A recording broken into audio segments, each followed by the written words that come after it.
Yeah, good morning, good morning, good morning. This is the show we call PraisEluJAH on G-Town Radio, GTownRadio.com. Awesome Guy Radio on Baltimore, Soul Possible Radio down in Dallas, Texas, and on UGN Jams over in London.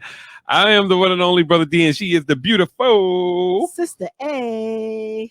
Amen. All right, we are here finally. Woo! Oh my God, it's a busy morning, man. Oh man, oh man. But nevertheless, we got the one and only director, producer, writer of Love You Right, Christina Faith. Woohoo! Hey, Christina. We checked out your movie last night. That's why I had these bags under my eyes. But it was a very, very good movie. We really did. And Love You Right is an excellent movie. And it's not only on Apple. We got it on Verizon, so it's everywhere. Amen.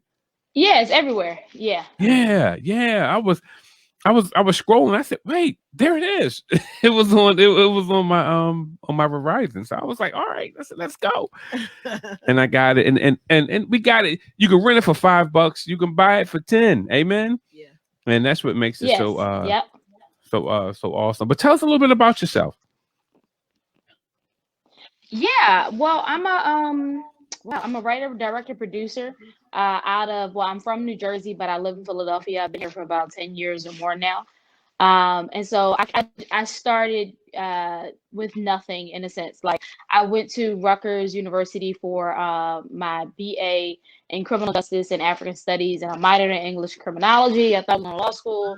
I ended up in seminary. While I was in seminary, they really helped me to be able to cultivate my desire for the entertainment, for media, for culture. And so, I started doing services. We launched a company called Creative Thought Media. And then we decided we don't really want to do services as much anymore about 5 years ago. So we started working on fictional series called Single and Anxious. And here we are with Love You Right. Wow. Man, you ran that down like it was nothing, man. You must got it all up here. It's trapped in there, huh? You get better as you keep doing it. Oh yeah, how about that? You know what? Just enjoying your movie last night. It was really great to see.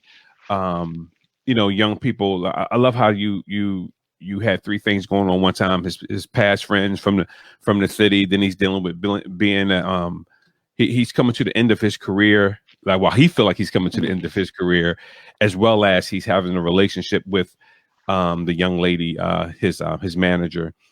And he's dealing with, it's like three things that are going on in his life at one time. And he's trying to convey to them like, hey, I done been on the hamster wheel long enough. I wanna settle down.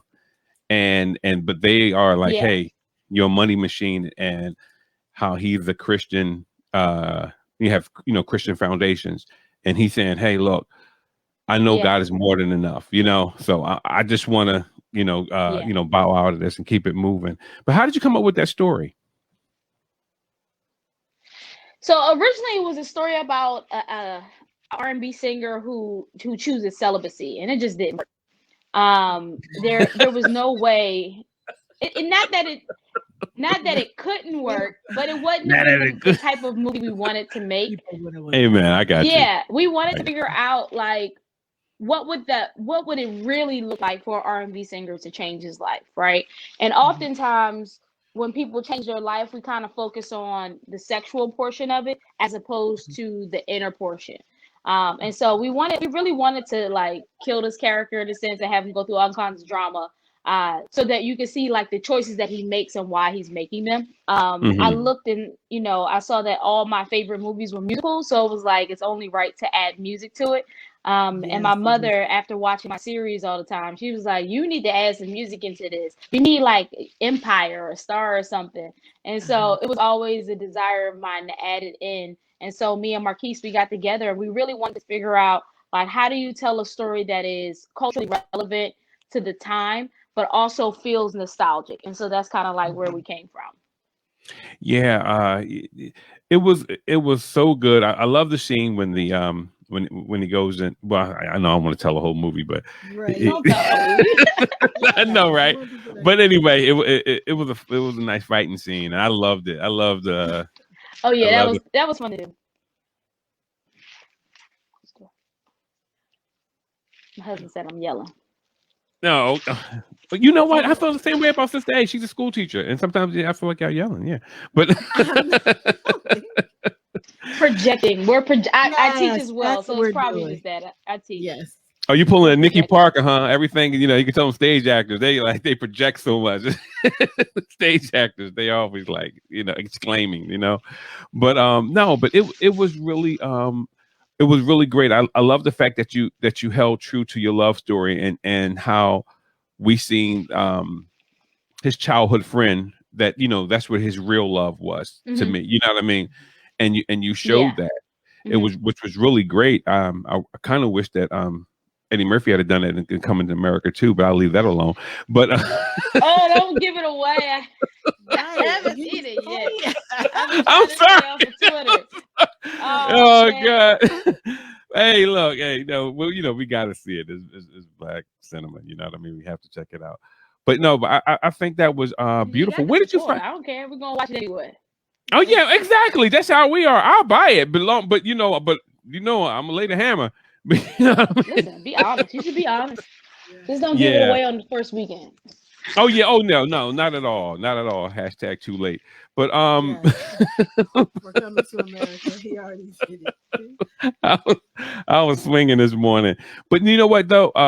Going back to the movie that we're talking about that's relevant right now. I Love You Right. I'm a sap. I love a good love story. And I love the fact how you told your story. And when I seen your face in the movie too, you was kind of like the narrator, you and the young man. Who was the young man next to you? Who was that? That's David Somerville. He's the actor out of Maryland. Oh, okay. Man, you really you did a nice job putting everything together. I mean, the lighting was good, the makeup was good, black folks. Characters were beautiful. Yeah. The soundtrack, the music, it was awesome. I loved it. Yeah, it was beautiful. I truly love what you did with it. So thank you. What made you write this this movie? I mean, I know you talked about what's it about, but what made you say this is what I want to talk about? So a part of it was we were transitioning from the series Single and Anxious, and we knew we needed a feature. We learned a valuable lesson that Entertainment Hollywood does not purchase web series, which is cool. Web series are more like mixtapes. But I looked at all the things that we as Black people were making, not all the things, but everything that I was seeing through film festivals and things like that. And everything was very dreary and very like deep and heavy. And this was even before the uprising and COVID hit. And so I just wanted to bring Black people joy. That's really what it boiled down to. I wanted us to have something that resembled the type of movies we all reference when we say we like, certain kind of movies. I want people to think about the Brown Sugars of the world and the Love Joneses of the world when they thought about Love You Right. And so it really boiled down to never really seeing a love story or an R&B singer from a fictional perspective, from a Black male's perspective. And then a woman who loves a friend, but she's not trifling, right? And so it was kind of like, but then you also have like your trifling friends too that you're with.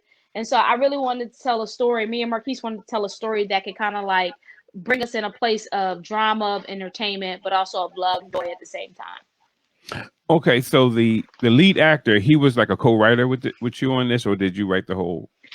No, so the character who played Kamal Molly Mall, that's Marquise Valdez. He was my co-writer. The lead actor, Mark J.P. Hood, he was on The Voice, Black Monday, Sirens, Chicago PD. He's an actor, singer out of Chicago by way of LA. Okay. All right. I'm sorry. My apologies. Okay. So I'm looking at the in the movie, the young lady, his friend from his childhood. I love her strength. Yeah. I love her. Yeah, I really do. I love her strength. Her being able to say, favorite. She's a fan favorite. Yeah, because she's able to see him and say, "Hey, I know what you are, but I still love you." You know what I mean? And I know you, but I know you can be better. And that's what I took from her character. Like, she just was, like, I'm gonna hang on there. She had a mama's love. She had a mama's love. I love her. Yeah, I think oftentimes people who are celebrities, the people that ground them the most generally are the people who have been there from the beginning that don't Mhm. see their celebrity. And so we want to figure out like what would happen if you just have really grounded friends who understood you, who loved you. And I thought it was really important that a Black woman did that, because oftentimes when it comes to celebrities, they normally go for LeBron James. His wife is from childhood, right? And so Exactly. Cookie and Magic, that's a childhood love. So there's a different element to it for someone who loved you long before you had anything. Yeah, yeah, I know. I love that. I love that with Brian, because she was like, she put her foot down with Brian. Was like, all right, bro, it's time to get married. Yes, as you should, as you should. I mean, you already married to Rich and the rest of them guys. You know what I mean? Now you got to marry me. You got kids. Yeah, but it is beautiful. I mean, LeBron James' story is a beautiful story like this one. You know what I mean? It shows Black excellence, and Yeah. I just love the fact that you didn't put, if I can say this, you didn't put a lot of drugs and dreariness, because after a while I'll be like, come on, dog. Look, no, because I grew up in a 2-parent household. I'm the last Yeah. of 12 children. Yeah. Everybody on my block had 2 parents in a Black neighborhood. Yeah. So I know I'm not 20 years old. I'm actually 53. But my whole thing is that I'm like, come on, dog. That's not us. That's not always us. Yeah, no, I think it was really important to show. Yeah, it was really important for this particular movie for us to show that he came from a good home. And because oftentimes when we see Black people, and great, I'm currently working on my own personal story as my next film. And I come from a single parent home, but my mother came from a 2-parent home. And so I think it's just important that we show not just 2-parent homes or single parent homes, but just healthy homes, because Yeah, oftentimes they don't show us with healthy homes. exactly. Even in the midst of the trauma in a home, there's always generally something good that grounds it, that keeps people coming back to it, that there's joy. And so it's something that I really wrestle with, is showing why people are the way that they are, but also showing another side of Black life and Black families that we don't generally get to see. Now, granted, all my movies won't be like that, but I mean, it, yeah, it, of it is course. very intentional to tell those type of stories. Yeah, I find it. Hats off to you and Black directors and writers, because you're kind of caught in between an unfair thing. It's like sometimes you just want to tell a goofy story, but then it's like it's like I have an obligation to what I mean, to fight the power Yeah. and to show this, and everybody, hey man, why didn't you show this? I would have loved if you did this. Like, how do you feel about that? Yeah. Well, I think Black creators should just make what Black creators want to make. I don't think we should. I think a part of the Amen, problem amen. has yeah, no, I think a part of the problem is that we need the finances of the engine, and so we make what the engine wants us to make. I'm taking a long road, which is just building my own foundation so I can make what I want to make, what the people I work with want to make, what the people that I know want to see. Um, I think you should fight the power. Like, I definitely believe in Yeah, social justice. I definitely believe in challenging the system. But I think one of the ways that we can challenge the system is really just figure out how to fund a lot of stuff on our own. A big issue of what we see in the media is that it's controlled by the people who have the checks. And so if you got a check, you're gonna tell me what I can and cannot write, because you're paying me. And so and there's a need for that, but I think now Black creators were now seeing the need for ownership too, so that you can tell the stories that you want to tell, not just the stories that you're paid to tell. wow. I mean, yeah, The you're way so, you want to tell it. yeah. Mm. Yeah, amen. I mean, I just love you. You're so cool. I mean, just even doing our pre-talk, a couple days ago, just like you're just like a natural, like a loving person. I really do appreciate that. You got to be who you are. You got to be who Mm. you are, because I think a lot of times in industries, and I'm really thankful to the Lord that he gave me some stuff early on, and I don't think I would be the person that I am right now, right? But Amen. I think just discovering who you are is really important. And I think we Yeah. put a little too much emphasis on discovering who you are in your teens and your 20s. Generally, you don't really start seeing who you are and, the things that affected you until you're 30 and older. 30. Yeah. And so, yeah, I just, I work a full-time job so we can make what we want to make. It's really, it's not fun to do, but we'll get to the place where we can fund what we want on a greater level. But I just want to tell a story that encourage Black people, whether it encourages them through their trauma or encourages them to laugh and joke, because we need that too. Right. Yeah, yeah. Let me ask you this. I had heard interview. I was just like, going through your page and everything, and I heard your interview, and you were talking about Mhm. Christians. What are you willing to do and what you're not willing to do? And I just thought that was just so Yeah. awesome that you addressed it. I said, finally, someone addressed the elephant in the room. And I'm glad it was you. See, I can address it, but they'd be like, oh, you don't know. You ain't out here. You're not on these streets. But you can address it because you're a director and a writer and an actress. Actor. I mean, everybody want to be actor now. So I guess. I don't know about the actor part. I did that out of necessity. he said, look, that's cost effective. No, no, but I just, I see you and you did this and you addressed that. And where did where did that come from? Like out of your page, like the things that you see as a director and someone who casts people.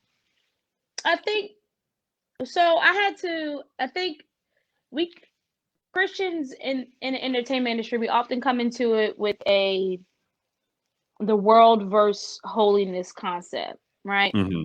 And when you do that, we forget that TV and movies are make believe. They're not real. Nothing is real in it, right? Even if it's based on a true story, it's still fictionalized and made into a better package.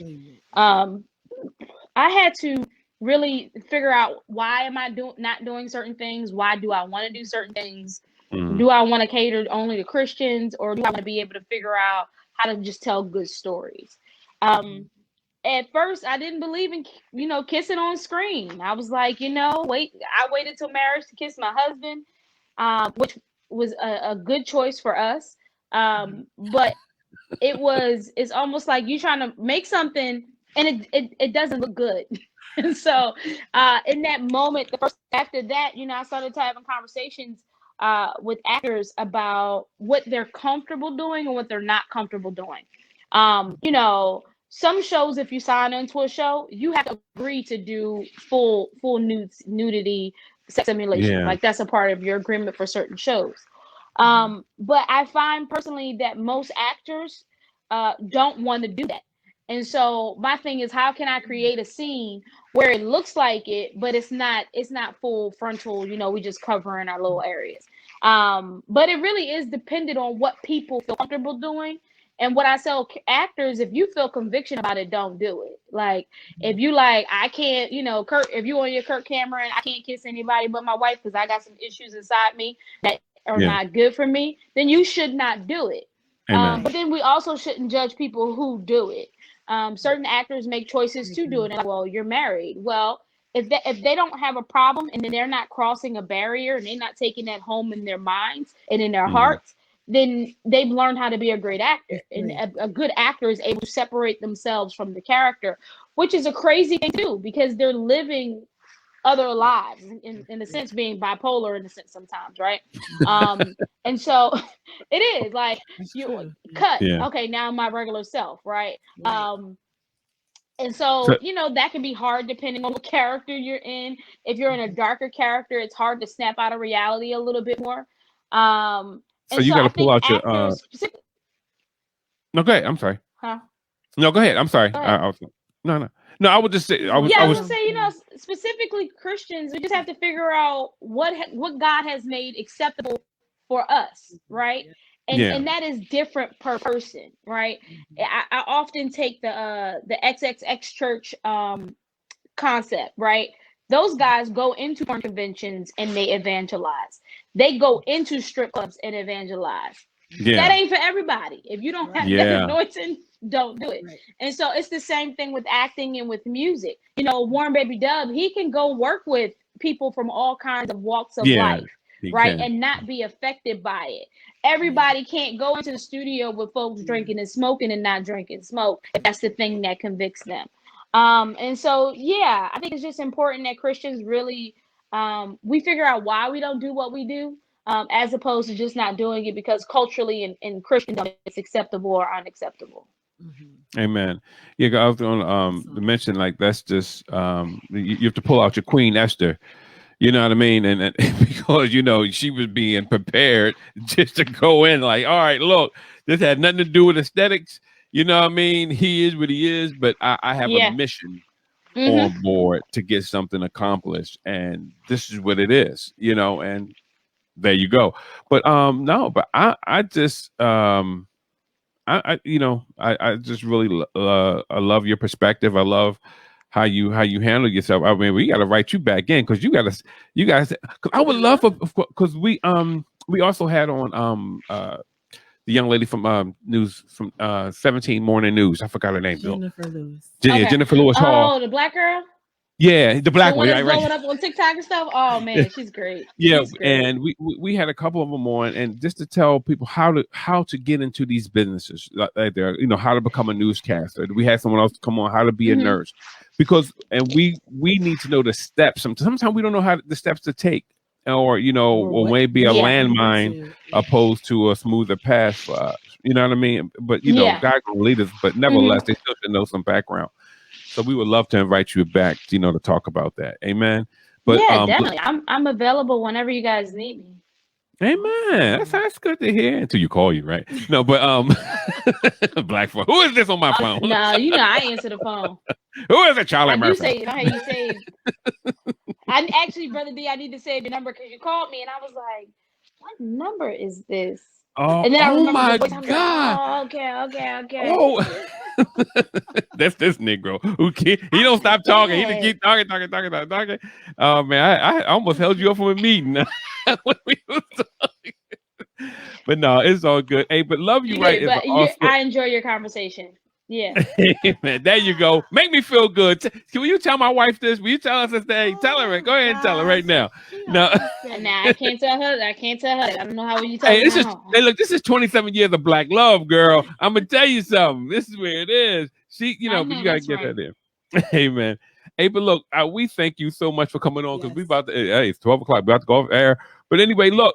Tell everyone where they can get your see your movie. You know, put it. Yeah. So you can go to loveyouright.com. You can search Love You Right. It's on YouTube, Google Play, Amazon, Apple TV, Verizon, Dish Network. We're everywhere. Our soundtrack will be out on March 12th. I need to sing you guys the song "Signs" from it. It's our individual Christian's perspective. And so, yeah, I'm really excited about what's happening. It's a slow burn, but it's burning, and so I'm excited. Amen. Amen. There's some nice music, y'all. You know. Yeah, very nice. Hey, look. You have a wonderful weekend. Nice talking with you. Love you, right? The one and only Christina Faith. We love you, and talking to you. Love you soon, guys. Amen. Thank you for having me. Bye-bye. All right. Bye-bye.